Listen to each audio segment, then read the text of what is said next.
Deutsche Bank has issued a warning. The violent rebound in US stocks over the past 2 months has triggered a top-level historical risk alert not seen since World War II.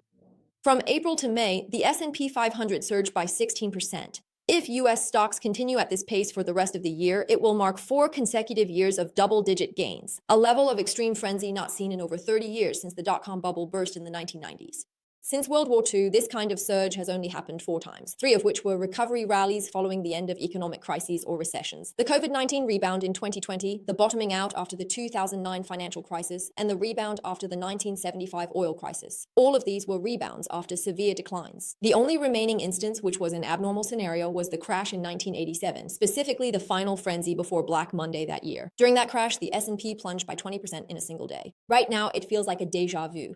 But the question is, we haven't experienced an economic recession, so how did we end up with a rebound as strong as those that follow recessions? A strategist from Deutsche Bank woke everyone up with a single remark: there has never been a good ending to this kind of market in history. On the surface, the market is in a frenzy. AI is all the rage. Indexes keep hitting new highs. But the underlying cracks and hidden risks can no longer be concealed. First, the market's optimism absurdly ignores the real economic crisis. Currently, credit spreads in Europe and the US are falling as capital blindly chases risk, ignoring risk entirely. But American consumers have already reached their limit. In April, US personal savings hit 2.6%. Only twice in history was it lower, in 2022 as savings depleted and just before the financial crisis. Michigan's consumer sentiment hit a record low in May. While stocks hit highs, consumers are broke and cautious. This gap won't last. Tightening policy is approaching. ECB hike expectations are high, and bets on a 2026 Fed hike are heating up. In April, US PCE inflation reached as high as 3.8%, confirming the persistent stickiness of inflation. Historically, during Fed rate hike cycles, credit spreads widen as panic rises. But now, the credit market is calm, defying historical norms. The market is greedy and blind. Stocks and bonds have diverged. While stocks near record highs, global bonds have collapsed. The 30-year US Treasury yield hit 5.18%, a high since 2007.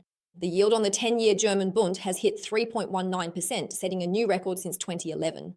The bond market prices inflation, fiscal, and geopolitical risks better than the stock market. This proves how fragile the market is. Why haven't oil prices collapsed despite geopolitical conflicts? This pillar alone sustains the US stock market. The Strait of Hormuz blockade has lasted far longer than expected, and the chance of it reopening this month has dropped from 80% to 22%.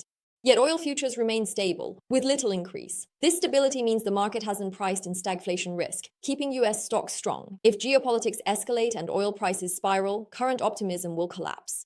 Goldman Sachs CEO Solomon warns, greed has crushed market fear. Investors are ignoring risks like high valuations, inflation, and oil prices, blindly chasing peaks. Sentiment can quickly shift from euphoria to a stampede.